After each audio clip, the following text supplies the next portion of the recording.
What is going on, guys? Fitcho here, and today I want to do a channel update video. I just want to talk to you guys about a few things. Now, I'd really appreciate it if you could watch this video, as I want to ask you guys a few questions. Get your feedback, your input, your opinions on stuff, etc, etc. But anyway, the first thing I want to talk about is, well, videos. Like, what do you want to see from me in terms of videos? Now, obviously, I have the Fitcho career, and that is going to be continuing without a doubt. But, you know, F1 2015 career modes, they get a little bit repetitive and they start to wear on you. Don't get me wrong, I enjoy making that series and it's going to continue without a doubt, but I don't want to just be doing career mode after career mode after career mode after career mode. I just want to break it up with some stuff, and this is where you guys sort of come in and where I get a bit stuck. Like, what do you want to see from me other than career modes? Now, as we all know, F1 2015 isn't the most content-friendly game, you know?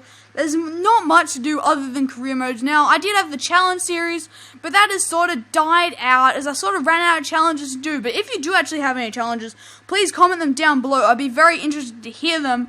But yeah, that series sort of died out. Now, in terms of online, I did have the online sprint mode series. If I can get the guys together to do that again, that could happen again, but it's just a matter of organizing it. And there's really not much else to be made on F1 2015. It makes it very difficult. Now, in terms of other games, Project Cars, I thought about doing career mode on that, did 2 laps of testing, and decided against it. Forza 6, there's really not too much to be made on there other than car builds and stuff, and that's just not my thing. Now, the other idea I had was doing sort of a podcast sort of thing with get a few guys together and do a bit of a podcast and sort of preview the 2016 Formula 1 season, talk about it, give our opinions, build up to it, all that sort of stuff. If you'd be interested in that, please let me know down below, because that would be fairly easy to make if I can organize it, and I'd be quite interested in doing that. And yeah, I think I would enjoy just talking about F1. I just love just sitting down and talking about F1.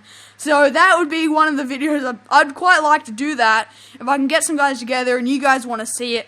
But now, my next sort of idea, this is probably my biggest idea, but it's still sort of 50-50 if it's going to happen. I'm not too sure.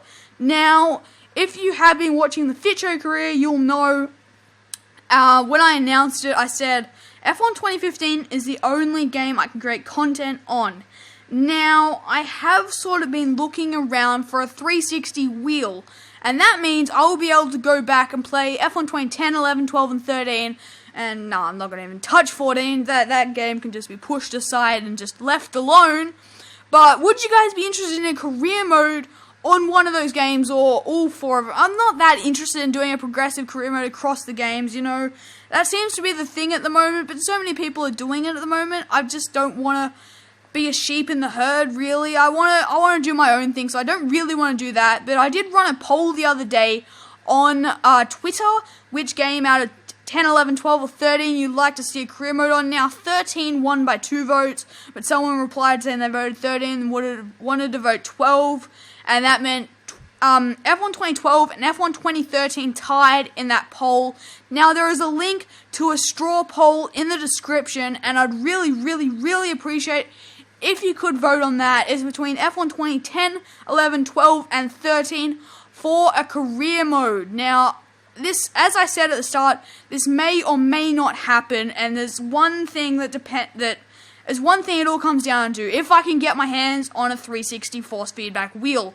Now, if you have any sort of knowledge about 360 wheels and could advise me as to what is a good force feedback wheel and is fairly cheap, I would really, really appreciate it if you could let me know, because this series, the idea completely hangs on if I can get a wheel or not. So if you have any knowledge about that sort of stuff, please, please let me know, because that series, it all comes down to if I could get a wheel, and I just don't know the wheel market well enough, to be honest, in terms of what was a good 360 wheels. I've only really got into the wheel and stuff when the Xbox One came out, so I don't really know much about the 360. So I'd really appreciate if you could advise me on what is a good 360 wheel with force feedback. That is the most important thing. I need force feedback. I'm not driving without force feedback.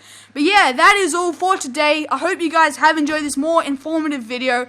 Just a reminder, there is a straw poll there's a link to a straw poll in the description. I really appreciate it if you could vote on that. But thanks for watching, and I'll see you all next time.